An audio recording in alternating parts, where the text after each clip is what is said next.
फातिहा। बिस्मिल्लाहिर्रहमानिर्रहीम अल्हम्दुलिल्लाहि रब्बिल आलमीन अर्रहमानिर्रहीम मालिकि यौमिद्दीन इय्याका नअबुदु व इय्याका नस्तईन इहदिनस सिरातल मुस्तक़ीम सिरातल लज़ीना अनअमता अलैहिम गैरिल मग़दूबि अलैहिम वलद्दाल्लीन अल्लाहुम्मा सल्लि अला मुहम्मद व आलि मुहम्मद व अज्जिल औज़ु बिल्लाहि मिनश शैतानिर रजीम बिस्मिल्लाहिर रहमानिर रहीम अल्हम्दुलिल्लाहिल्लज़ी ला यब्लुगु मिदहतहुल क़ाइलून वला युहसी नअमाअहुल आद्दून वला युअद्दी हक़्क़हुल मुज्तहिदून अल्लज़ी लैसा लिसिफ़तिही हद्दुम महदूद वला नअतुम मौजूद वला वक़्तुम मअदूद वला अजलुम ममदूद फ़तरल ख़लाइक़ा बिक़ुदरतिही व नशरर रियाहा बिरहमतिही अस्सलातु वस्सलामु अला रसूलिल मुसद्दद अल मुस्तफ़ल अमजद अल महमूदिल अहमद सय्यिदिना व मौलाना व मौलल कौनैन जद्दिल हसन वल हुसैन आनी अबुल क़ासिम मुहम्मद अल्लाहुम्मा सल्लि अला मुहम्मद व आलिहि तय्यबीन अत्ताहिरीन अल-मअसूमीन अल्लज़ीना क़ालल्लाहु इन्नमा युरीदुल्लाहु लियुज़हिबा अन्कुमुर रिज्सा अहलल बैत व युतह्हिरकुम तत्हीरा। अल्लाहुम्मा सल्लि अला व लअनतुल्लाहि अला अअदाइहिम अजमईन मिन यौमि अदावतिहिम इला क़याम यौमिद्दीन अम्मा बअद फ़क़द क़ालल हकीम फ़ी क़ुरआनिल करीम बिस्मिल्लाहिर्रहमानिर्रहीम वमल्लाहु युरीदु ज़ुल्मन लिल आलमीन। सलवात।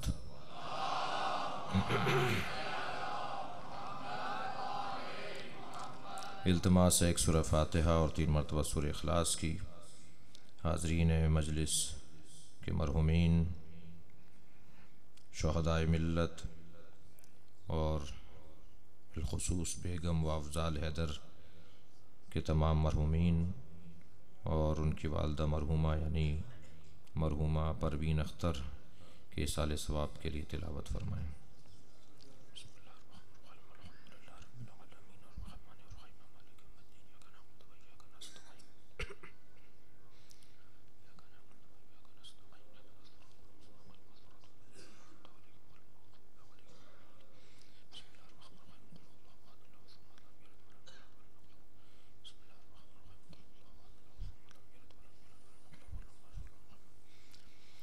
सूरह मुबारक आल इमरान की आय करीमा। परवरदिगार आलम अपने इस कलाम में मुआशरे की, समाज की, हयात की ज़मानत अदल व इंसाफ को करार दे रहा है। अल्लाह का इरादा, अल्लाह का फ़ैसला ये है कि वमल्लाहु युरीदु ज़ुल्मन लिल आलमीन। अल्लाह किसी पर, आलमीन में किसी पर जुल्म का इरादा नहीं रखता। अल्लाह नहीं चाहता कि किसी पर जुल्म हो। अल्लाह ख़ुद भी जुल्म नहीं करता और किसी जालिम को भी अल्लाह पसंद नहीं करता। और जुल्म किरदगार के नज़दीक इतना क़बीह अमल है कि जिसे वो मज़मूम और काबिले रद्द शुमार करते हुए एक फ़ैसला सुना रहा है। अदल एक ऐसी ज़रूरत है फ़र्द की, घर की और समाज की कि उसके बग़ैर अज़ीज़ान गिरामी एक लम्हा भी हयात बशर का बसर नहीं हो सकता। ये मजलिस आज़ा अगर इसमें भी अदल ना हो तो यकीनन ये अपने हदफ से भी दूर हो जाएगी और अपने इंतज़ाम से भी दूर हो जाएगी। अगर तय किया जाए कि इतने बजे शुरू होगी, इतने बजे फलां पढ़ेगा, और उसमें इंसाफ ना हो, तो फिर हत्ता चंद घंटों का एक इज्तिमा भी मुज़महिल, मुस्तरिब और मुंतशिर और मुतफर्रिक हो जाएगा। एतमाद उठ जाता है जब अदल ना हो, एक दूसरे पर भरोसा ख़त्म हो जाता है अगर अदल ना हो। इंसान की हैसियत और इंसान का मकाम गिर जाता है अगर अदल ना हो। बच्चे भी अगर अपने बाप को ये देखें कि एक के साथ बर्ताव अच्छा है और दूसरे के साथ बर्ताव अच्छा नहीं है, तो औलाद भी बाप से बदगुमान हो जाती है। वहाँ भी हुक्म है कि अगर तुम घर में कदम रखो तो अपने बच्चों से उनके उम्र और उनके तकाज़ों के मुताबिक अपने रवैयों को रखो।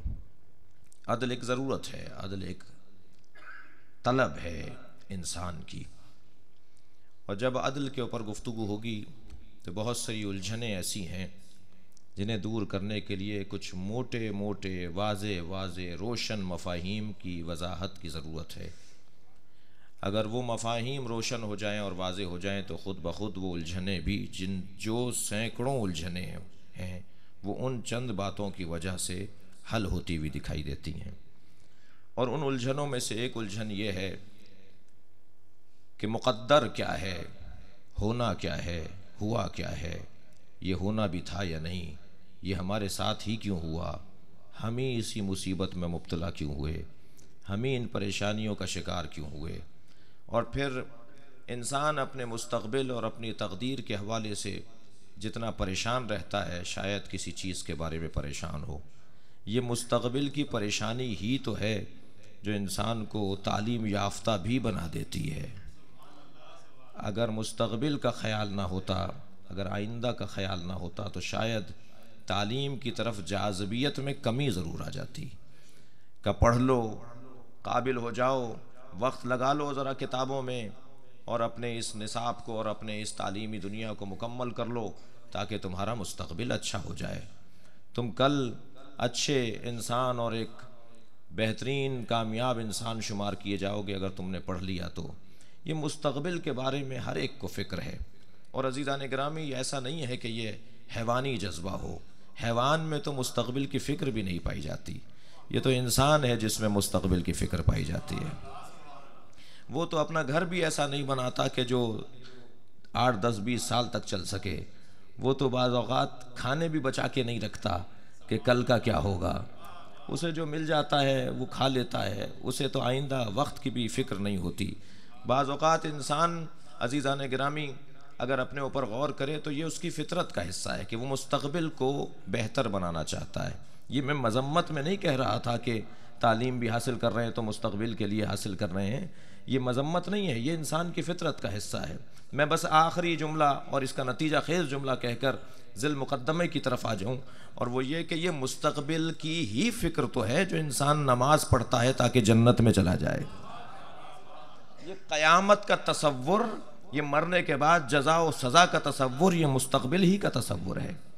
हर आदमी अपनी तकदीर को बेहतर देखना चाहता है और इस तकदीर की बेहतरी के लिए वो बहुत सारे रास्ते अपनाता है। शब क़द्र में मजमा जो ज़्यादा दिखाई देता है, शायद उसका एक सबब ये भी है कि हम अपना मुक़द्दर बेहतर करना चाहते हैं। ये शब क़द्र है, ये तकदीर की रात है, ये मुक़द्दर संवारने की रात है, इसलिए हम इस रात के अंदर एहतमाम ज़्यादा करते हैं।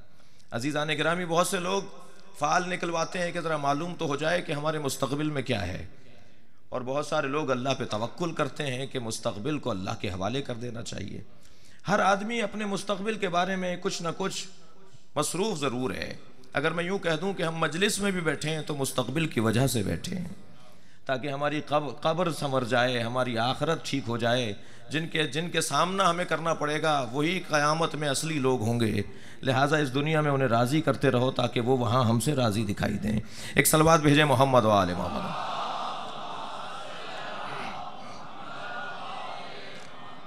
ये तकदीर के हवाले से इतना कुछ इंसान के जहन के अंदर है, बल्कि अगर यूं कहूं कि उसका आज उसके कल की वजह से है, उसका इमरोज़ उसके फ़र्दा की वजह से है।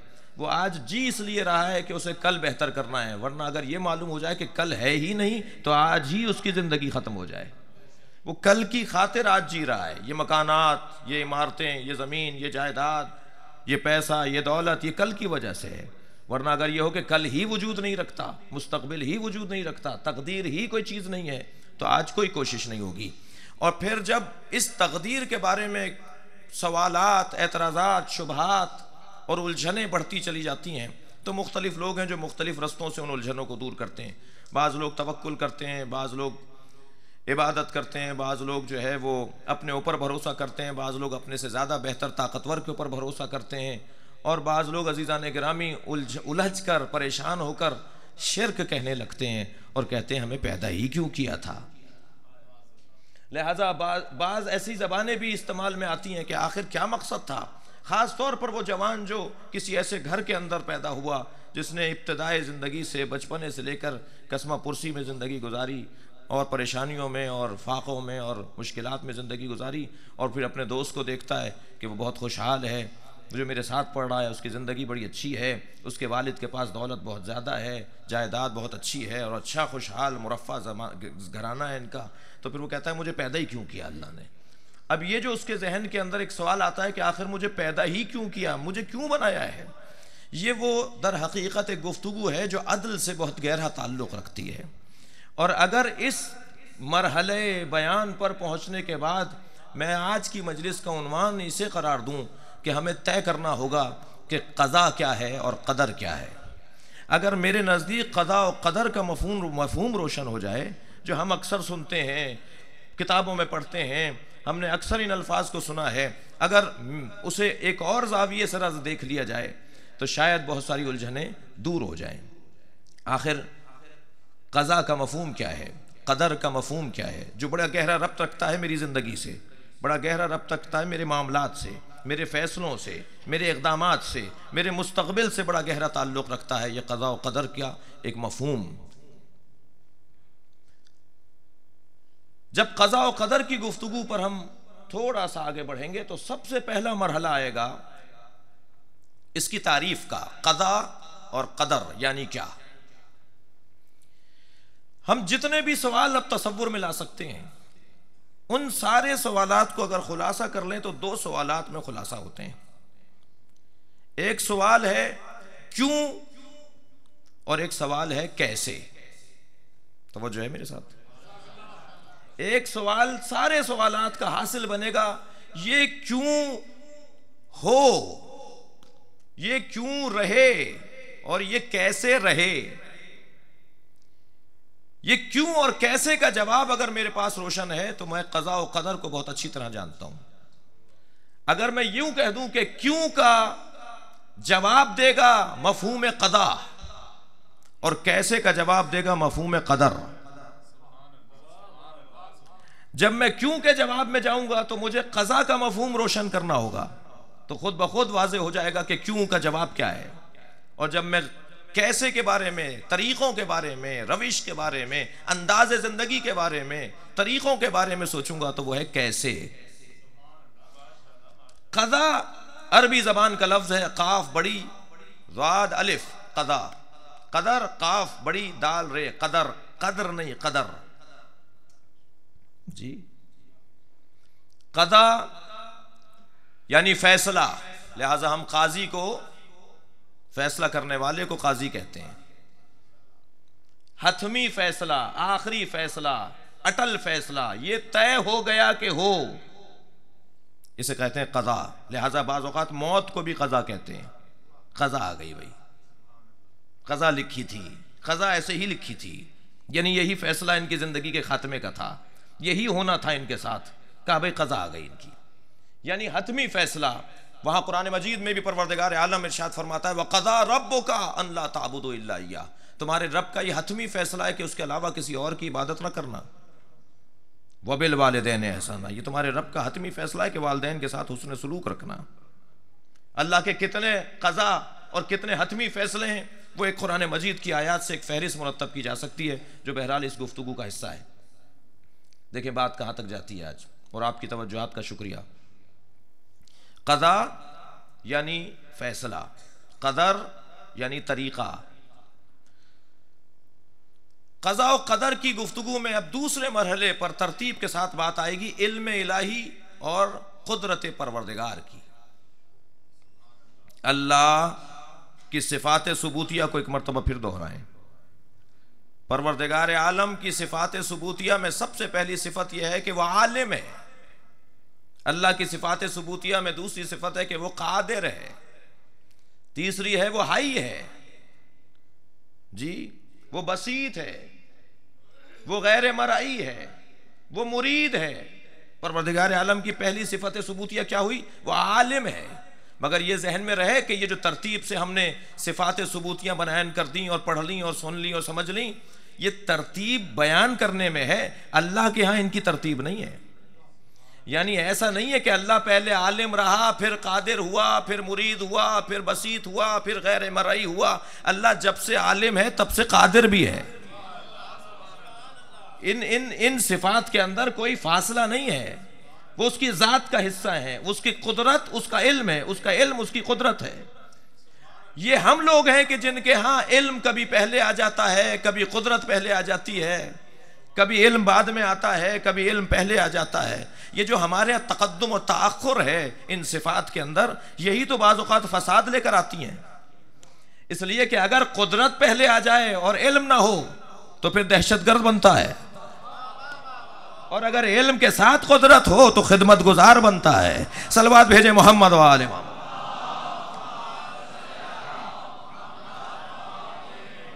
बहुत खतरनाक है कुदरत बगैर इल्म के होना।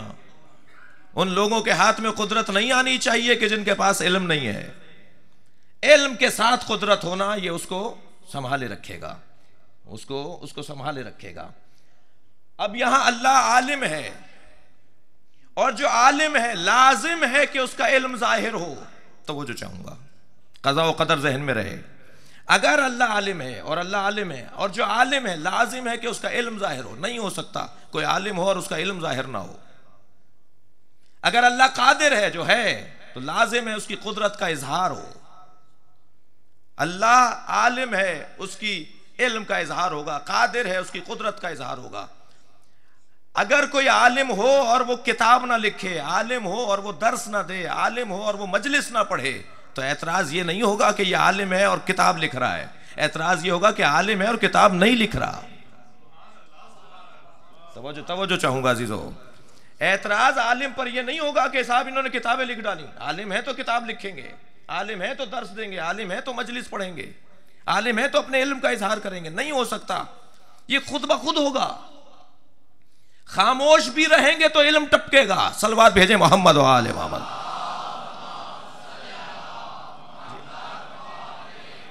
यानी हत्ता अगर वो कलम भी ना चलाएं, वो खिताब भी ना करें, वो तकरीर भी ना करें, तब भी उनका वजूद बताएगा कि आलिम है।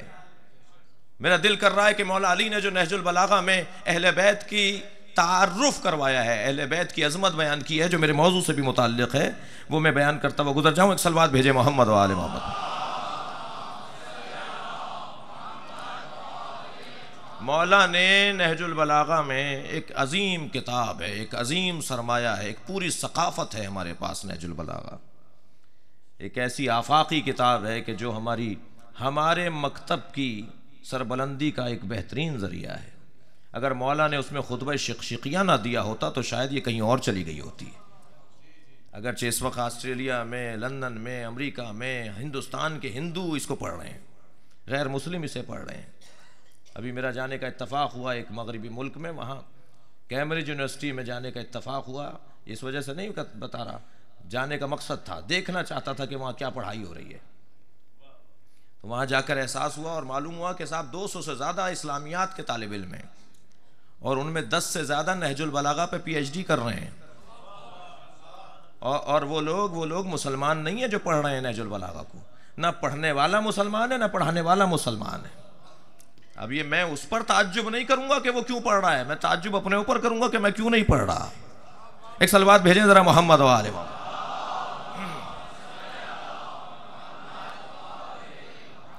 तो ऐसी आफाकी किताब है, वो तो एक एक जुमले पर मौला के गौर कर रहे हैं। एक एक जुमला मौला सेमिनार का मौजू है मौला का। 50-50 लोग एक एक जुमले पर आकर तकरीरें करें, मौला के ऐसे जुमले हैं। जनाब ज़ैनब ने दरबारे उबैदुल्लाह इब्न ज़ियाद में 2 लफ्जों पर मुश्तमिल एक मुख्तसर जुमला इरशाद फरमाया, उसमें पूरी किताब लिखी जा सकती है।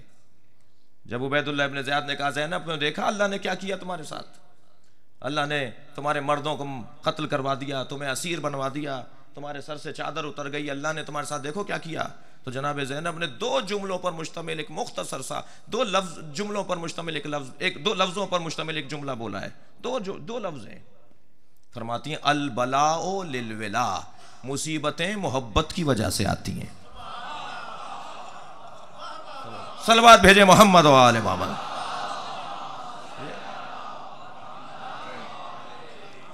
अब इस पे गौर करते चले जाइए, अब इस पे गौर करते चले जाइए और एक पूरी किताब तैयार हो जाएगी। एक मुख्तसर साली की बेटी है ना, इनके बाबा का भी यही अंदाज है, बात बहुत मुख्तसर करते हैं मगर समंदर मारिफत उसमें पोशीदा होता है। अब हमें कोई गरज नहीं है कि हम ये कहें फलां अहले बैत में है, फलां अहले बैत में नहीं है, हमें जो उलझने की जरूरत ही नहीं है।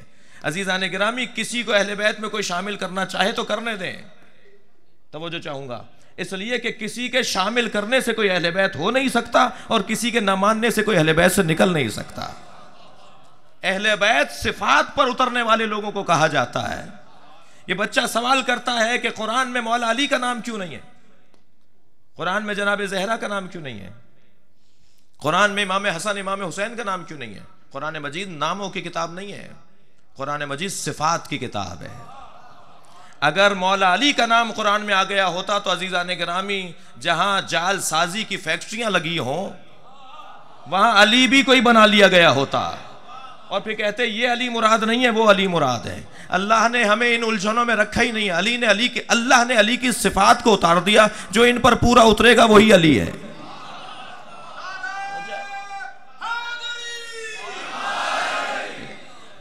अब मौला अली भी कुरान नहजुल बलागा में अहले बैत की सिफात को बयान कर रहे हैं।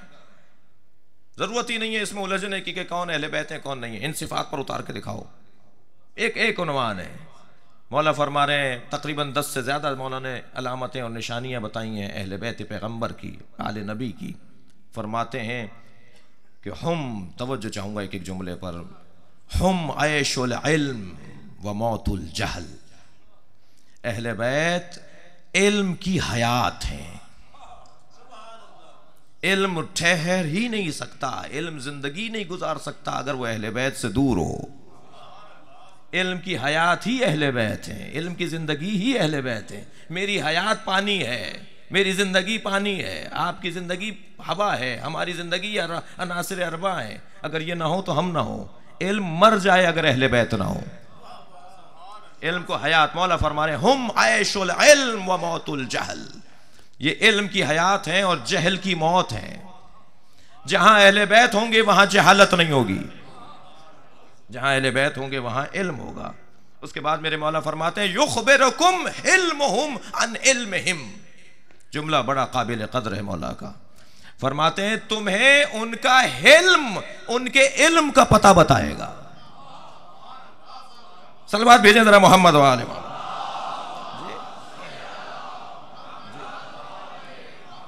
तुम्हें उनका हिल्म, उनकी बुर्दबारी, उनका हिल्म, उनकी बुर्दबारी, उनका वजनी होना, उनका तहम्मुल मिजाज होना, उनके इल्म का पता बताएगा। अजीज़ानी गरामी, ये कसौटी आप अपने इर्द गिर्द भी रख लें। मैं बच्चों और जवानों से बात ज़्यादा कर रहा हूँ, बुजुर्गों से दुआ लेनी है। अगर कहीं जांचना और नापना हो ना कि कौन कितना बड़ा पढ़ा लिखा है, तालीम याफ्ता है, आलिम है, दानिश्वर है, तो ज़रा देखें कि जज्बाती कितनी जल्दी होता है। अगर वो जल्दी जज्बाती हो जाता है तो कुछ भी हो, कितनी ही सनदें उसके पास हों, वो इल्म नहीं रखता। इल्म की निशानियां हैं, इल्म की अलामतें हैं, इल्म की तासीर है। डॉक्टर साहब के पास गए, कहने लगे कि आप ज़रा ये फला चीज़ खा लिया करें, उससे आपको फ़ायदा होगा। मसला अनार खा लिया है, उससे आपको फ़ायदा होगा। क्यों? अनार से ये फ़ायदा होगा कि जी फला तकलीफ़ आपकी दूर हो जाएगी। सेब खा लें ज़रा कुछ दिन के लिए, रोज़ाना नहारबू सेब खा लिया करें, उसका ये असर होगा। इल्म का भी एक असर है। अगर किसी के पास इल्म है तो खुद ब खुद जाहिर होगा उसके हिल्म और उसकी बुर्दबारी से, उसकी तहम्मुल मिजाजी से। युखबिरुकुम हिल्मुहुम अन इल्मिहिम, उनका हिल्म उनके इल्म का पता बताता है। व ज़ाहिरुहुम अन बातिनहिम, उनका ज़ाहिर उनके बातिन का पता बताता है। तवज्जो मेरे साथ है। इन बच्चों की मुझे ज़रूरत है, आपको हो या ना हो, इसलिए कि ये आज मजलिस में बैठेंगे आके तो कल ये मजलिस को संभालेंगे भी, मगर इनकी तो तबीयत है ना, ये बड़ों की तरह तो नहीं बैठ सकते। बच्चा तो चुलबुला रहेगा, बच्चा तो बेचैन रहेगा, बच्चा तो खेल कूद में लगा रहेगा। जी एक बुजुर्ग आलिम दीन थे, उन्होंने बहुत सारे बच्चे उनके मजलिस में आके बैठते थे, इसलिए कि वो सादा ज़बान में बात करते थे। लेकिन इन पे भी सलाम हो के बड़ी मुश्किल बात भी ये सुन लेते हैं और सोते नहीं हैं। तो उन्होंने एक मरतबा जब देखा बच्चे बहुत ज़्यादा हो गए, तो इधर भी बच्चे उधर भी बच्चे, तो उन्होंने कहा कि भाई मजलिस रोक रहा हूँ 2 मिनट के लिए, यहाँ वाले बच्चे दौड़ते हुए यहाँ आएँ और यहाँ वाले बच्चे दौड़ते हुए वहाँ जाएँ। जब इन्होंने खूद पांत करना शुरू कर दी, फिर जाके सुकून से बैठ गए, इसलिए कि इनके मिजाज में ये 2 मिनट से ज़्यादा चैन से बैठ नहीं सकते। आप भी बर्दाश्त करें, मैं भी अपने आप से कह रहा हूँ कि मैं भी इन्हें कबूल करूँ। एक सलवात भेजें मोहम्मद वाले वहाँ,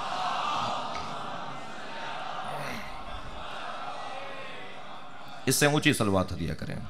अल्लाहुम्मा सल्ली अला मौला फरमा रहे हैं युखबिरुकुम हिल्मुहुम अन इल्मिहिम, उनका हिल्म उनके इल्म का पता बताता है। व ज़ाहिरुहुम अन बातिनहिम, उनका ज़ाहिर उनके बातिन का पता बताता है। व समतुहुम अन हिकम मंतिक़िहिम, तवज्जो चाहूँगा इस जुमले पर। फरमाते हैं उनकी खामोशी उनके बोलने की मंतिक़ का पता बताती है, उनके बोलने की हिकमत का पता बताती है। वो बोलते क्यों हैं, उनका खामोश रहना बताता है।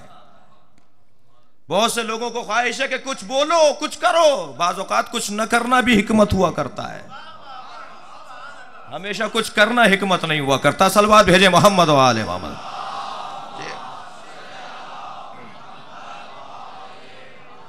और फिर फरमाते हैं मेरे मौला फरमाते हैं कि हम वलाइजुल एहतिसाम, ये इत्तेहाद की एक रस्सी है। अहले बैत इस्मत व तहारत, ये एहतिसाम, ये एक मिलाने की और जोड़ने का एक जरिया है। बिहिम आदल हक इला निसाबिही, इनके जरिए से हक अपने निसाब को पाता है। व इन ज़ाहिल बातिल अन मकामिही, और इनकी वजह से बातिल की जड़ें निकल आती हैं, जड़ों को खींच लिया जाता है, जड़ें उनकी उखड़ जाती हैं, इनकी वजह से बातिल मिट जाता है। फरमाते हैं कि ला यख्तलिफूना फिल हक वला युखालिफून, ये हक के अंदर ना इख्तिलाफ करते हैं ना इख्तिलाफ को होने देते हैं। फिर फरमाते हैं व अक़लुद्दीन अक़ला रियायतिन व रियाया, तवज्जो चाहूँगा इस जुमले पर। फरमाते हैं इन्होंने दीन को लिया है 2 चीज़ों के ज़रिए से। अक़लुद्दीन, दीन को संभाला है, अक़ला रियायतिन व रियाया, इन्होंने समझ कर दीन लिया है और उसकी रियायत करके दीन को लिया है, उसके तकाज़ों को पूरा करके दीन को लिया है। ला अक़ला सिमाइन व रिवाया, न सुन के दीन लेते हैं न रिवायतन दीन को लेते हैं, ये रियायतन लेते हैं, रिवायतन नहीं लेते। सलवात भेजे मोहम्मद व आले मोहम्मद पर।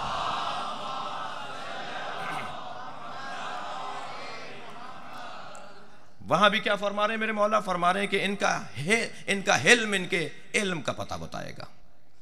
अगर अल्लाह के आलिम होने का अकीदा है तो खुद ब खुद लाजिम है कि उसके इल्म का इजहार हो। अल्लाह कादिर है, खुद ब खुद उसकी कुदरत का इजहार हो। आपकी आज तवज्जो कुछ ज़्यादा चाहिए मुझे, मैं कोशिश कर रहा हूं कि मजलिसी रंग में मदरसे के पैगाम को पहुंचाऊं। एक सलवात भेजे मोहम्मद व आले मोहम्मद।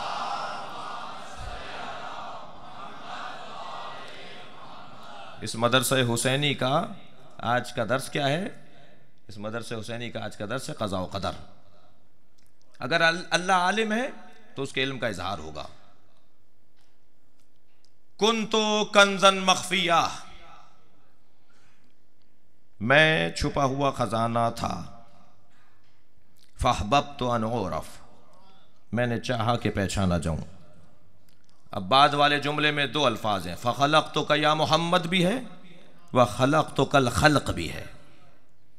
मैंने ए मोहम्मद तुम्हें पैदा किया ताकि मैं पहचाना जाऊं, और एक जगह है कि मैंने खल्क को पैदा किया। ये तसादुम भी नहीं है आपस में, मोहम्मद मुस्तफ़ा को खल्क किया या खल्क को खल्क किया, ये आपस में मुतसादिम नहीं है।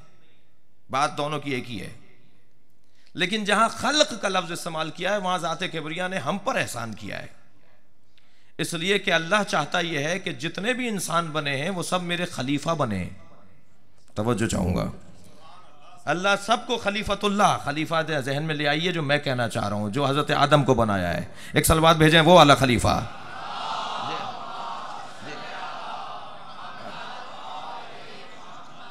पहले ज़माने में खलीफा होता था जो बाल उतारता था, कहने साहब वो बच्चा पैदा हो गया, 7वां दिन है, ज़रा खलीफा को बुला लाओ ताकि वो हजामत कर दें इनकी जी।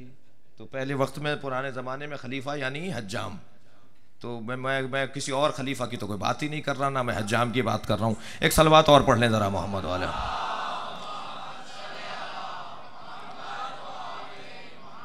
जो अल्लाह ने हज़रत आदम को खलीफा का, असल खलीफा का मफहूम भी यही है, नबी अकरम के भी खलीफा वही है जो उस मयार पर उतर रहा है।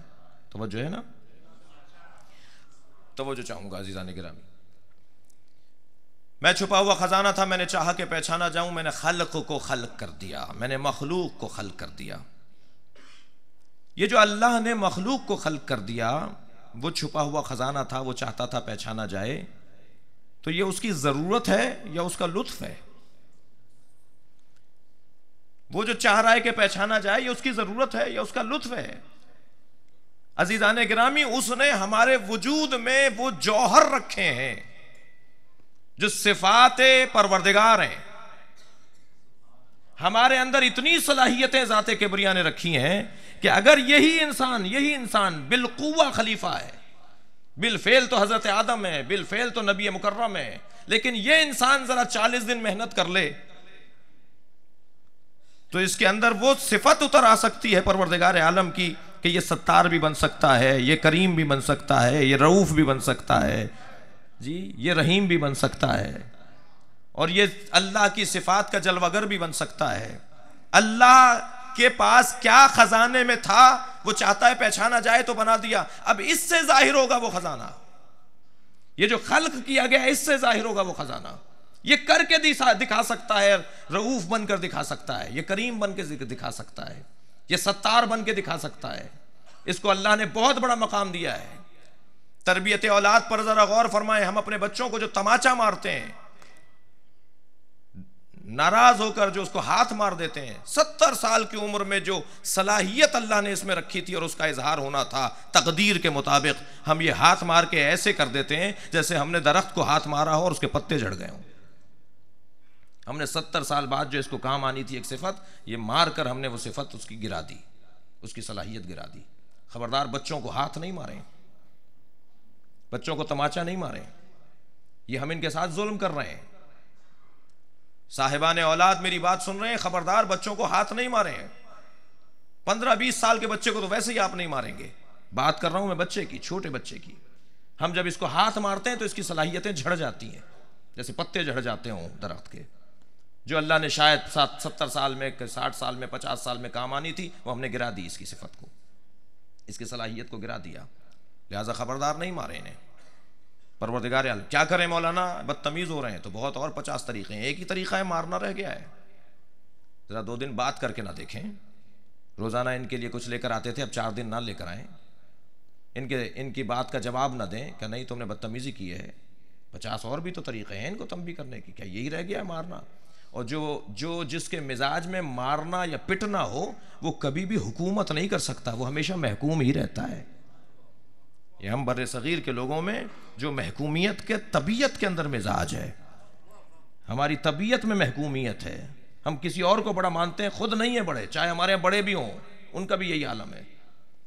तो वो जो है ना, लिहाजा ये हमारी नफ्सियात के अंदर आ जाता है, हमारी भी तबीयत बन जाती है कि हमें महकूम रहना है। कोई हमें डांटने वाला हो, कोई हम पर हुकूमत करने वाला हो, कभी हम हाकिम नहीं बन पाएंगे, हमेशा नौकर रहेंगे, हमेशा गुलाम रहेंगे, इसलिए पिटें। इन बच्चों को, आइंदा नस्ल को मार पीट कर अजीज़ान गिरामी महकूम होने वाली इनके अंदर आदत ना रहने दें। कोशिश करें कि ये अपने इस्तक़लाल की तरफ जाएं। आइंदा नस्ल कम से कम दुनिया पे हुकूमत कर ले, आइंदा नस्ल माशरे के ऊपर हाकिम बन जाए। तो वो जो चाहूँगा परवरदिगार आलम कि इल्म का इजहार, उसकी कुदरत का इजहार। कुन तो कंजन मख्फिया, मैं छुपा हुआ खजाना था, मैंने चाहा कि पहचाना जाऊं तो मैंने खल्क को खल्क किया है। अल्लाह इस पूरी दुनिया को इसलिए बना रहा है कि बनाना उसके इल्म का तकाजा है और उसकी कुदरत का तकाजा है कैसे बनाना। कदा यह है कि वो अपने इल्म का इजहार करे और कदर यह है कि वो कैसा बनाए। उसने बहुत कुछ बनाया और ऐसे ऐसे शाहकार बनाए, मगर किसी के बनाने पर उसने ये नहीं कहा कि मैंने बहुत अच्छा बना दिया। जब इंसान को बनाया तो कहा कि मैंने बहुत अच्छा बनाया है, इससे अच्छा नहीं हो सकता। और अब जब अल्लाह कह रहा है मेरे और आपके बारे में कि ये सबसे अच्छा मेरा शाहकार है, मेरी फैक्ट्री से निकलने वाली सबसे अच्छी सन्नत है, सबसे अच्छी मसनू है, सबसे अच्छा मेरा पुर्जा है जो मैंने निकाला है, बनाया है, तो जब अल्लाह हमें ऐसा कह रहा है तो अजीज़ान गिरामी, अब ये जवान ये कहेगा कि मैं क्यों पैदा हुआ? जरा गौर तो करें। अल्लाह की क़ज़ा ये है, अल्लाह का हुक्म ये है, अल्लाह की चाहत ये है कि आसमान बने। उसने आसमान बनाया, आसमान हो, जमीन हो, पहाड़ हो, चांद सूरज हो, जन्नत हो, अर्श हो, फरिश्ते हो, हूरें हो, और इन सारे हो में आप एक फहरिस्त बनाते हुए आप हो, आप हो, आप हो, मैं हूं, आप हो। ये अल्लाह ने हमारे ऊपर एहसान नहीं किया कि उसने जन्नत के साथ के जन्नत हो और फला इब्ने फला भी हो। उसने कहा फरिश्ते हो, कहा नहीं फला इब्ने फला भी हो। ये उसका एहसान नहीं है कि हमें उस फहरिस्त में उसने रखा जिस फहरिस्त में उसने आसमान को रखा है, जिस फहरिस्त में उसने जमीन को रखा है। ये अल्लाह का हम पर करम नहीं है कि अल्लाह ने हमें, अल्लाह की चाहत का शिकार हुए हैं, हम अल्लाह की तलब का शिकार हुए हैं, अल्लाह की ख्वाहिश है हमारा वजूद। अल्लाह अकबर। हम सब की ख्वाहिश है मजलिस, अल्लाह की ख्वाहिश है ये बंदा हो। तो अजीजान गिरामी, जब वो बंदा दुनिया में आ रहा हो तो खबरदार ये कहकर उसे रोक ना दिया जाए कि 2 ही बच्चे अच्छे। नहीं नहीं नहीं नहीं, अगर ये कहकर आने वाले के लिए कोई मरहला नामुनासिब और गैर शरई अमल अंजाम दिया जाए तो ये अल्लाह के क़ज़ा के ऊपर हर्फ है। अल्लाह चाहता था ये 3रा बच्चा आए, अल्लाह चाहता था ये 5वां बच्चा आए, और इन्होंने कहा नहीं 2 ही बच्चे अच्छे। नहीं अजीज़ान गिरामी, क़ज़ा इलाही के आगे जो आता है वो कभी यजीद कहलाता है, वो कभी नमरूद कहलाता है। इसलिए कि क़ज़ा इलाही यह है कि हक सरबुलंद रहे, क़ज़ा इलाही यह है कि हक को बुलंदी मिले, और अगर उसको तोड़ने के लिए कोई आए तो वो कभी नमरूद होता है। और उसी क़ज़ाओं में, उसी फैसलों में, उन्हीं फैसलों में यह है कि 4था बच्चा भी आए या 3रा बच्चा भी आए। कत्ल नामा अमल में ना लिखा जाए कि जब कल क़यामत में हाथ में दफ्तर आए तो उसमें लिखा हो कि तुमने इतने कत्ल किए हुए। या अल्लाह, हमने तो कत्ल नहीं किए। कहा वो जो 2 दिन का था, वो जो 1 महीने का था, तुमने उसे कत्ल कर दिया। 2 ही बच्चे अच्छे। नहीं अजीज़ान गिरामी, हम अहले बैत के मानने वाले हैं। अगर ये 2 ही बच्चे अच्छे का नजरिया हजरत अबू तालिब के ज़माने में होता तो अली चौथे हैं हजरत अबू तालिब के। हमें मौला अली भी ना मिलते अगर 2 ही बच्चे अच्छे होते तो। सलवात भेजे मोहम्मद व आले मोहम्मद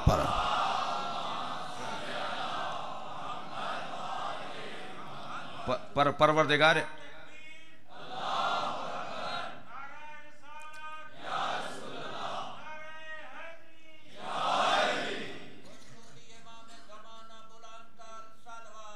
अल्लाहुम्मा सल्ली अला मुहम्मद। क़ज़ाए परवरदिगार का अगर मैं हिस्सा बन रहा हूँ, अल्लाह के फ़ैसला मेरे मुताल्लिक़ हो रहा है, अल्लाह का फ़ैसला मुझसे मुताल्लिक़ हो रहा है, तो ये बहुत बड़ी मेरी तकदीर है। कैसे जीऊँ ये है क़दर।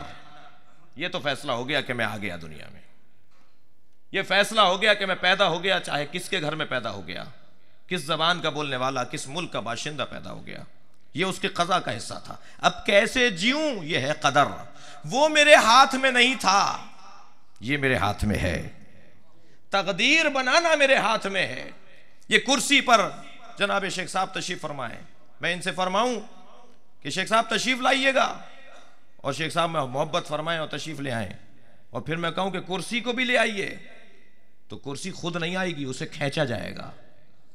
अब ये मेरा फैसला है कि अल्लाह ने जब मुझे भेज दिया तो ये तो है क़ज़ा। एक कदर मैं खुद तय करूं, अपने पैरों से चलूंगा या खींचा जाऊंगा।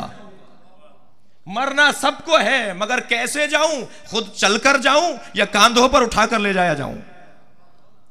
मैं वो मौत मरूं जो बिस्तर की है या वो मौत मरूं जो शहादत की है? अब ये मुझे तय करना है। ये जो जिंदगी गुजारने के तरीके हैं ये मुझे तय करने हैं, ये कदर मुझे तय करना है। एक मासूम ने एक शख्स से मुताल्लिक फरमाया कि 1 हफ्ते बाद मर जाएगा। हफ्ता गुजर गया, 10 दिन गुजर गए। चाहने वालों ने कहा मौला वो जिंदा है। हजरत ने फरमाया उससे मिलवाओ। जब मुलाकात हुई हजरत ने सवाल किया बताओ तुमने इस हफ्ते के दरमियान क्या किया है? कहा मौला कोई ऐसा खास काम नहीं। कहा हजरत ने फरमाया गौर करो। कहा मौला मेरी फूफी साहिब फराश है और एक मुद्दत से मैं उनसे मिलने नहीं गया था। मुझे ख्याल आया मैं जाके उनको सलाम करूं, उनकी खैरियत पूछूं। हजरत ने फरमाया सिला रहमी से उम्र बढ़ जाती है। तुम अपने रिश्तेदारों से जब मिलने जाते हो तो अल्लाह तुम्हारी उम्र में इजाफा कर देता है। तुम सदका देते हो अल्लाह मुसीबतों को टाल देता है। ये कदर है ना, ये तकदीर है ना, ये अपने फैसलों को तब्दील करवाना है ना। वो जो लोहे महफूज है और वो लोहे महवो इस्बात है, उन दोनों के दरमियान हमारी जिंदगी गुजर रही है। 2 तरह की तख्तियां हैं, एक लोहे महफूज है और एक लोहे महवो इस्बात है। एक को हम मिटवा सकते हैं, एक के ऊपर हम लिखवा सकते हैं। हमारे हाथ में है कि हम अपनी तकदीर को बदल दें और तकदीर को बेहतर कर लें। हम अपने पैरों से चल कर जाएं या ज़बरदस्ती आएं, बहरहाल ये काम होना ज़रूर है, लेकिन कितना अच्छा है कि वो काम इख्तियार से किया जाए, वो काम अपने दिल से किया जाए, वो काम अल्लाह को राज़ी करने के लिए किया जाए। कुछ लोग तो वो हैं जो चलते फिरते तो इंसान दिखाई दे रहे हैं, लेकिन इख्तियार की दुनिया में एक कुर्सी से ज़्यादा उनकी कोई हैसियत नहीं है जिसे उठाकर लाया जाता है। कुछ लोग वो हैं जो चलते फिरते भी हैं और अपने इख्तियार पर भी अमल कर रहे हैं। अब मुझे तकदीर अपने हाथों से बनानी है। अल्लामा इकबाल ने 2 मिसरों में अच्छा कहा है, खुदी को कर बुलंद इतना कि हर तकदीर से पहले खुदा बंदे से खुद पूछे बता तेरी रज़ा क्या है। अब ऐसा भी तो होना चाहिए कि मैं भी तो अपने बारे में कोई फैसला करूं। या अल्लाह भेज तो तूने दिया मुझे इस दुनिया में, लेकिन कैसे रहूं ये तो मुझे इख्तियार होना चाहिए।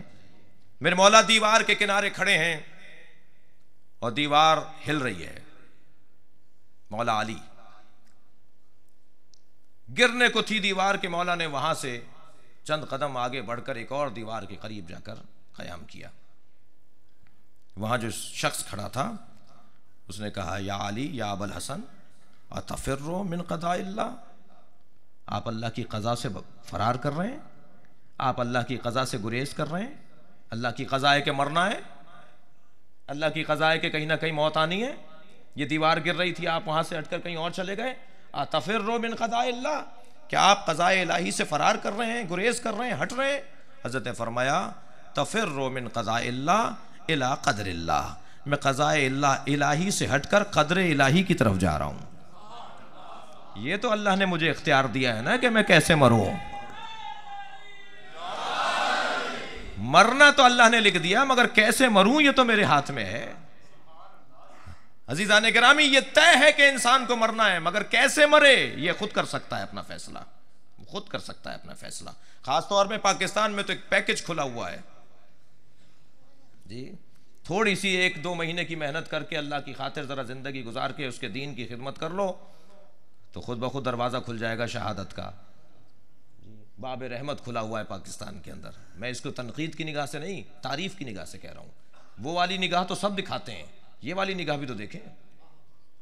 ये निगाह तो सब दिखाते हैं कि इतने मर गए, इतने मर गए, इतने शहीद हो गए, कब तक मरेंगे। ये सारी बातें बिल्कुल सही हैं, हक़ है, हमें एक एहतजाज भी करना चाहिए, हमें अपना हक़ भी मांगना चाहिए। लेकिन अज़ीज़ान गिरामी, ये भी तो दीद है कि शहादत बाब रहमत है और ये हर एक के लिए नहीं खुलता। ये बहरीन वालों पे खुल गया है, सऊदी अरब में भी खुल गया ये दरवाज़ा रहमत, और पाकिस्तान में बहुत अरसे से खुला हुआ है जी। ईरान में बहुत अरसे से बंद है, 8 साल तक खुला रहा, या वो ईरान में बाब शहादत बंद है। इराक़ में बहुत पुराना खुला हुआ है। ये भी तो दीद है इससे देखने की। ये एक ही ऐनक से देखें हमेशा कि ये क्या हो रहा है, ये क्या हो रहा है। मायूसी को जनाजे तो उठने, ये तो तय हो गया पाकिस्तान की बका पाकिस्तान की बदअमनी में है। तब वो जो चाहूंगा पाकिस्तान बाकी ही रहेगा बदअमन। 6 मुल्कों का अखाड़ा है ये मुल्क, 6 मुल्कों की प्रैक्टिस की जगह है ये मुल्क। जिसके बॉर्डर लगते हैं सब खेल रहे हैं यहाँ पर। एक सलवात भेजे मोहम्मद व आले मोहम्मद पर। इससे ऊंची सलवात पढ़े हैं। अल्लाहुम्मा सल्ली अला मुहम्मद। अल्लाह करे मेरी बात बर्दाश्त हो जाए। एक सलवात और पढ़े बावाज़ बोला तो अल्लाह।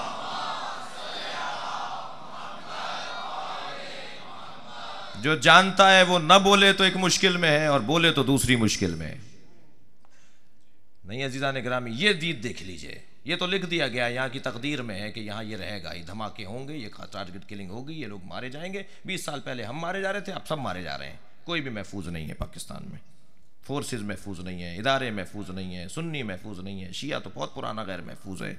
सबसे पतली गर्दन भी हमारी है, हर एक पकड़ लेता है इसको। लिहाजा ये तो रहेगा। जब ये रहेगा तो फिर कोई और रास्ता निकालो ना भाई, या यही पीटते रहना है कि साहब कब तक मरेंगे?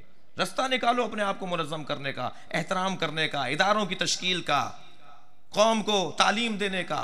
बेहतरीन जवाब अपने दुश्मन को यह है कि अपने बच्चों को तालीम याफ्ता बनाया जाए, मुस्तक़बिल इनका बेहतर कर दिया जाए। हर एक बंदा अहद करे मजलिस इमाम हुसैन में कि एक नादार बच्चे की फीस में अदा करूंगा। अल्लाह तौफीक दे तो हम 10 को की भी अदा कर देंगे, लेकिन कम से कम मैं अहद करके उठूं मजलिस अज़ा में आज कल, जब मुझे तौफीक हो कि मुझे एक ना एक बच्चे की फ़ीस ज़रूर अदा करनी है, ताकि ये मेरे कौम का मुक़द्दर बेहतर हो जाए। ये तो नहीं होगा, मैं आपको बता रहा हूँ अज़ीज़ान गिरामी, पाकिस्तान में अमन व अमान नहीं होगा, इसलिए कि ये तय कर लिया है इदारों ने भी और मुमालिक ने भी कि यहाँ पर यही खेल होते रहेंगे। तो जब ये होना ही है तो फिर हम अपने आप को इसमें बेहतर ना करें, कोई दूसरी दीद भी तो लें। और फिर ये तो अल्लाह की रहमत भी है। एक सलवात भेजे मोहम्मद व आले मोहम्मद।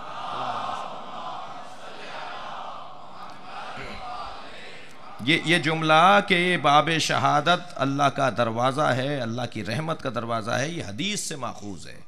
उस कौम पर अल्लाह रहम करता है जिस पे शहादत का दरवाज़ा खोल देता है।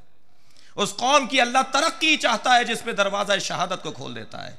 उस कौम का मुस्तकबिल बेहतर करना चाहता है जिस कौम के दरवाज़ा शहादत जिसके लिए खुल जाता है। और ख़ास तौर पर आज़ादारी में मरने वाले अजीज़ान गिरामी, शहीद होने वाले लोगों को साहिब कद्र निगाहों से देखा जाए, इसलिए कि ये हदफ की खातिर अपनी कुर्बानी को दे रहे हैं। दुश्मन चाहता है इन मजलिसों पे फ़र्क पड़े, हम जनाजे दे सकते हैं मगर या हुसैन की सदाओं में कमी नहीं आएगी, मजलिसों में कमी नहीं आएगी।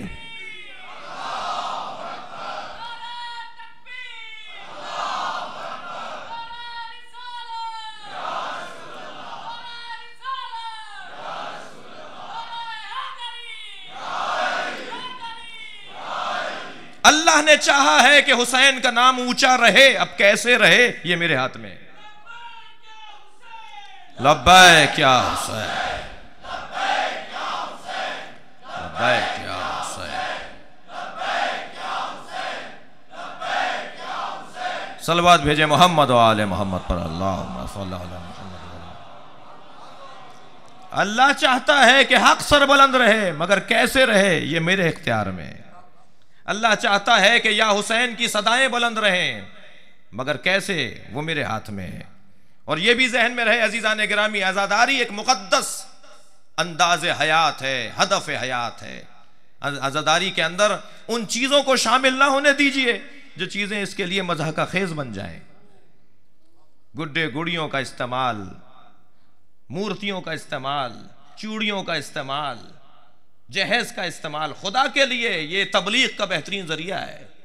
ये बेहतरीन उन्वान है हमारे पास। सारी दुनिया का मीडिया एक तरफ और 10 दिन की आज़ादारी एक तरफ, हमारी या हुसैन की आवाज़ें एक तरफ, हमारा ये अलम एक तरफ। ये जो अलम निकालते हैं हम, इसकी कदर करें। ये जो ताबूत उठाया जाता है, शबीह ताबूत इमाम हुसैन, इसका बड़ा मकाम है। अजीज़ान गिरामी, परवरदिगार आलम ने हमें इन चीज़ों के ज़रिए से इसमें जाज़बियत अता करके हमें जोड़ दिया है आज़ादारी से।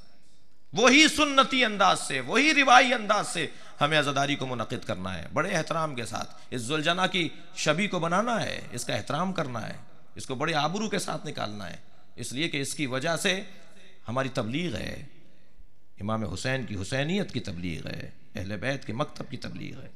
वही सुन्नती अंदाज से, वही रिवाई अंदाज से हक सरबुलंद रहेगा, मगर कैसे ये हमारे इख्तियार में है। हक सरबुलंद रहेगा और उसको कैसे आगे बढ़ाना है ये हमारे इख्तियार में है। अजीजों, वहां अल्लाह की क़ज़ा ये थी कि मौत आ जाए, मगर कैसे आए अली ने रास्ता इख्तियार किया, दूसरी जगह चले गए। तवज्जो चाहूंगा, मैं अभी 2 मिनट और फ़ज़ाइल पढ़ना चाहता हूं। क़ज़ाए इलाही ये था कि अबू तालिब का बेटा खाना काबा में पैदा हो, मगर कैसे अंदर जाएंगी, दरवाजे पर तो ताला है। तो कदर के अंदर इतनी ताकत है कि अगर फातिमा बिनते असद तवाफ करते हुए ये कह दें रब्बे इन्नी मोमिनतुन बिका, या अल्लाह मैं तेरी मोमिना हूं, तो दीवार में दरवाजा बन जाता है। ये पैदाइश तो अंदर होनी थी मगर दरवाजे के मोहताज नहीं है। एक मर्तबा दरवाजा खुलेगा और बीवी अंदर चली जाएंगी। वहां दीवार से हटना ये हिकमत अली है, यहां गिरती हुई दीवार की तरफ बढ़ना ये शुजाअत बिनते असद है। सलवात भेजे मोहम्मद व आले मोहम्मद पर।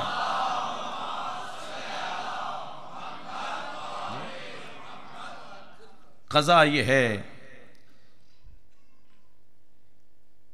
कि अल्लाह का नाम ऊंचा हो, कदर यह है कि करबला बसाई जाए। ए हुसैन, दीन इलाही को मिटाने वाले आएंगे और उसको सरबलंद रखना है। अब ये हुसैन फैसला करेंगे कैसे।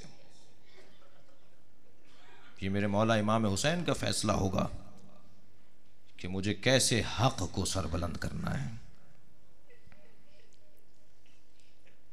जनाबे बीबी उम्मुल बनीन ने फरमाया, जब मौला करबला के लिए मदीने को छोड़ रहे थे, जब हुसैन घोड़े पर बैठ गए मदीने में, तो किसी ने आके कहा कि आपके ख़ानदान की मुअम्मर और मुसिन बीबियाँ आपको बुला रही हैं। 3 बीबियाँ थीं इमाम हुसैन के घर में जो मुसिन थीं। एक हज़रत उम्मुल बनीन, एक उम्मे ऐमन, एक हज़रत उम्मे सलमा। एक नानी है, एक माँ का दर्जा रखती हैं, एक फूफी हैं, बज़ाहिर कनीज़ हैं, उनके दादा की कनीज़ हैं। आ गए इमाम हुसैन तीनों बीबियों के सामने। बीबी उम्मुल बनीन से पूछा, अम्मा आपने मुझे बुलाया है? फरमाया, तुम्हारे बाबा ने मुझसे अक़्द इसलिए किया था कि अल्लाह एक शुजा बेटा अता करे। अल्लाह ने मुझे 4 शुजा बेटे अता किए हैं। मैं सोचती हूँ कि कहीं ऐसा ना हो कि अब्बास करबला में तुम्हारा दिफा करने में कोताही कर दे। हज़रत अब्बास कुछ फासले पे खड़े थे। हज़रत ने आवाज़ देकर कहा, अब्बास अपनी माँ को यकीन दिलाओ। फरमाया, अम्मा अगर 70 मरतबा भी मारा गया और फिर जिंदा किया गया तो मौला हुसैन का साथ छोड़कर नहीं जाऊंगा। मेरे होते हुए कोई हुसैन की तरफ टेढ़ी निगाहों से नहीं देख सकता।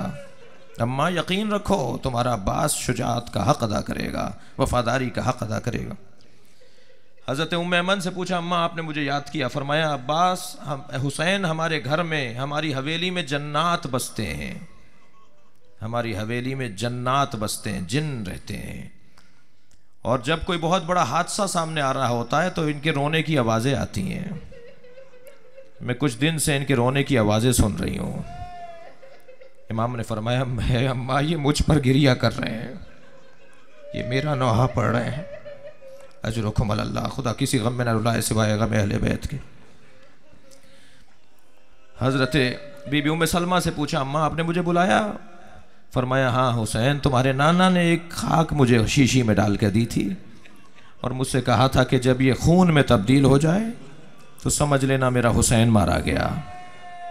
ये तुम्हारा सफ़र बता रहा है कि तुम इस सफ़र पर मार दिए जाओगे। इमाम ने फरमाया, अम्मा इन्नल्लाह यरा क़तीला, अल्लाह मुझे शहीद दिखना चाहता है। हाँ, ये वही सफ़र है जिसमें मुझे मारा जाएगा। तो हज़रत उम्मे सलमा ने फरमाया, हुसैन अगर तुम जा रहे हो तो फिर ज़ैनब को छोड़ जाओ, इसलिए कि जब तुम मार दिए जाओगे तो ज़ैनब के साथ क्या होगा। अब वो क़ज़ा है, ये क़दर है। इमाम हुसैन इंतज़ाम कर रहे हैं। इमाम ने फरमाया, अम्मा ज़ैनब जब कूफा और शाम के बाज़ारों में ले जाई जाएगी तो ज़ैनब मेरे पैगाम को पहुँचाएगी। ज़ैनब कुबरा के सर पर चादर नहीं होगी और उस मज़लूमियत से मेरे दीन को, मेरे हदफ को पहुँचाएगी, मेरे मकसद को आम करेगी। हाँ, ज़दारो अय्याम ज़ैनबियाँ हैं। इन दिनों में जनाब ज़ैनब और इमाम सज्जाद की मुसीबतों का हाल बयान होता है। मेरा दिल कर रहा है कि आज की मजलिस में मैं आपको ले चलूँ करबला के उस तसव्वुर की तरफ। करबला में 9 माएँ हैं जिन्होंने अपने बच्चों के लाशें देखे हैं। तकल्लुफ़ करके नहीं रोएं अज़ादारों, मुझे भी कोई जल्दी नहीं है। करबला में 9 माएँ हैं जिन्होंने अपने बच्चों के लाशें देखे हैं। कुछ माएँ तो वह हैं कि जिनके बच्चे उनकी शहादत के बाद शहीद हुए हैं, मगर सलाम उस माँ पर भी हो जो जन्नतुल बकी को छोड़कर बच्चे के पीछे पीछे चल रही है। कभी हुसैन को गिरते हुए देख रही है, कभी ज़ैनब के सर से चादर उतरते हुए देख रही है। कहाँ कहाँ जनाबे फातिमा ज़हरा ने अपने बच्चों पर गिरिया नहीं किया। लेकिन वो माएँ जिन्होंने लाशें देखे हैं अज़ादारों, उनमें एक माँ है उम्मे वहब, चंद दिन पहले बेटे की शादी करके नई दुल्हन लेकर जा रही थी। इमाम हुसैन का काफिला ठहरे हुए देखा, इमाम के साथ मिल गई, इसलिए कि जनाबे ज़हरा से मोहब्बत करती है। अपने बच्चे के दिल में जनाबे फातिमा ज़हरा की मोहब्बत को जागुज़ीन किया है। आ गए, उस काफिले के साथ मिल गए, और जब तक रोज़े आशूरा ना आ गया रोज़ाना अपने बच्चे से समझाती हैं, बेटा कहीं ऐसा ना हो अली अकबर मारा जाए और तुम जिंदा रह जाओ। ईसाई खातून है ये मसीही खातून है। बेटा भी मसीही है जो इमाम से मिलने के बाद मुसलमान होता है। ज़ौजा भी जो नई दुल्हन है वो भी मसीही है जो जनाब ज़ैनब से मिलकर मुसलमान होती है। का बेटा खबरदार कहीं ऐसा ना हो कि कासिम मारा जाए और तुम जिंदा रह जाओ। रोज़े आशूर जो पहले जाने वाले हैं ना ज़दारों, उनमें हज़रत वहब कल्बी हैं। जब वहब कल्बी को आमादा किया उसकी माँ ने, उनकी माँ ने, तो ज़ौजा ने आगे बढ़कर कहा कि मैं तुम्हें ऐसे नहीं जाने दूंगी जब तक हुसैन के सामने चलकर एक वादा नहीं करोगे। इमाम की खिदमत में वहब कल्बी आए, मौला मेरी ज़ौजा लेकर आई है। हज़रत फरमाया, वहब कल्बी की ज़ौजा से पूछा, है ज़ौजा वहब क्या इरादा है? का मौला मैं दो बातें आपके सामने करना चाहती हूँ। एक बात तो यही है, मुझसे वादा करें मेरे बगैर जन्नत में कदम नहीं रखेंगे।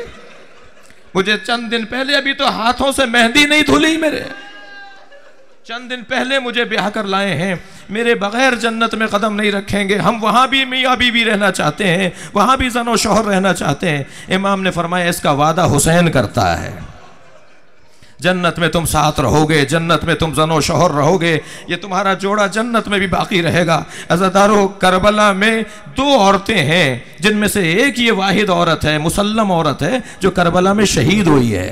जब जनाबे वहब कल्बी के सर को काट रहा था जालिम, तो ये बीबी दौड़ती हुई गई और अपने हाथों को रख दिया उस चाकू के नीचे कि जो वहब कल्बी के सर पर चल रहा था, गर्दन पर चल रहा था। एक और जालिम ने इनके सर पर गुर्ज मारा और जमीन करबला पे शोहर के बराबर गिरते हुए जुमला कहा, हुसैन ने वादा पूरा कर दिया।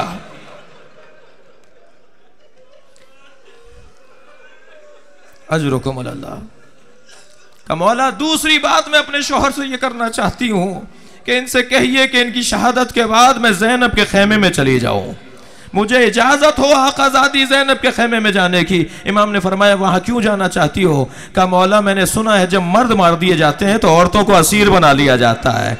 इमाम की आंखों में आंसू आ गए। इसका वादा हुसैन नहीं करेगा। तुझे अगर होती तो देखती कि ज़ैनब के सर पर चादर कहाँ रही।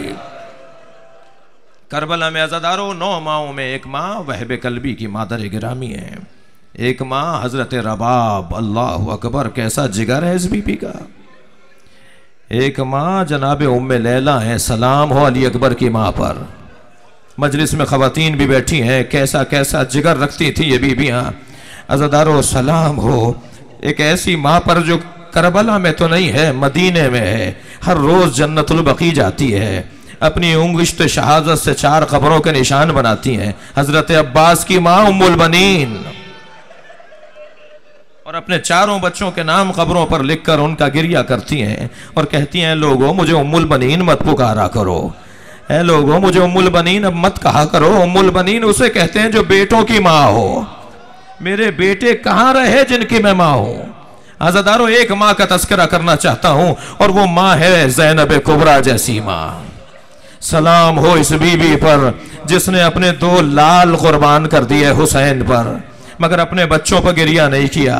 अज़ादारों जब भी हुसैन इब्ने अली लाशा लेकर आते थे, सलाम हो इमाम हुसैन पर भी, इमाम हुसैन अपने साथियों के, अपने बच्चों के, अपने अजीज़ों के लाशों को उठाकर लाते थे, मख्तल से लाकर गंजे शहीदा में रख देते थे। और जब भी लाशा हुसैन लेकर आते थे ज़ैनब साथ साथ चलती थी, इसलिए कि भाई को सहारा दिया जाए। ए भाई हुसैन, अभी ज़ैनब तुम्हारे साथ है। इमाम हुसैन की शरीक कार है ज़ैनब कुबरा, हौसला देने वाली है जनाब इमाम हुसैन को। लेकिन सुनेंगे अज़ादारों, जब नन्हे नन्हे लाशें आए तो ज़ैनब दिखाई नहीं दी। हमेशा हुसैन के साथ चली हैं लाशों को उठाकर, लेकिन कभी अपने बच्चों के लिए जब मरहला आया तो जनाब ज़ैनब दिखाई नहीं दी। हुसैन ने गंज शहीदा में दोनों बच्चों के लाशें लिटा दी है, दरमियान में खुद लेट गए। रोने आए अज़ादारों, दोनों बच्चों के लाशों के दरमियान खुद लेट गए। कभी इसके रुखसार पर प्यार करते हैं, कभी उसके रुखसार पर प्यार करते हैं। दोनों शहजादों के दरमियान लेटकर दोनों शहजादों की कुर्बानी को देख रहे हैं। बुलंद हुए और कहने लगे, ज़ैनब बहन, बहन ज़ैनब को बुला लाओ। अब बीबियां गई हैं खैमों में, बीबी किसी खैमे में नहीं मिल रही। कहां है ज़ैनब कुबरा? ज़ैनब के बच्चे आ गए और कहा, ज़ैनब से कहना भी औन में दम है, अपनी माँ से कुछ कहना चाहता है। जनाबे ज़ैनब किसी खैमे में नहीं मिली अज़ादारों। तो किसी ने कहा कि मैंने देखा था कि जब ये दोनों बच्चे मैदान में गए थे तो ज़ैनब पुश्ते खैमा पर चली गई थी। अब जाके खैमे की पुश्त पर क्या देखा कि पेशानी सजदे में है और बीवी कह रही है, शुक्रन शुक्रा हक़्क़न हक़्क़ा, या अल्लाह तेरा शुक्र है तूने मेरी कुर्बानी को कबूल कर लिया। बाजू हिलाकर कहा, हुसैन बुला रहे हैं। जनाबे ज़ैनब खड़ी हुई सजदे से, आ गई अपने भाई के सामने। इमाम ने फरमाया, ज़ैनब अभी औन में दम है, ये बात करना चाहता है। बीबी करीब गई, अपने बच्चे के सर को जानू पर रखा।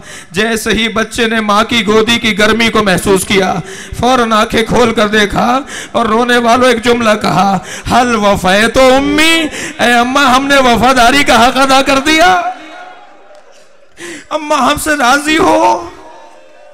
ये कहकर उन्होंने कहा, ए अम्मा जब मदीने जाइएगा बाबा को सलाम कहिएगा, कहिएगा दोनों बच्चों ने अपनी जानें कुर्बान कर दी।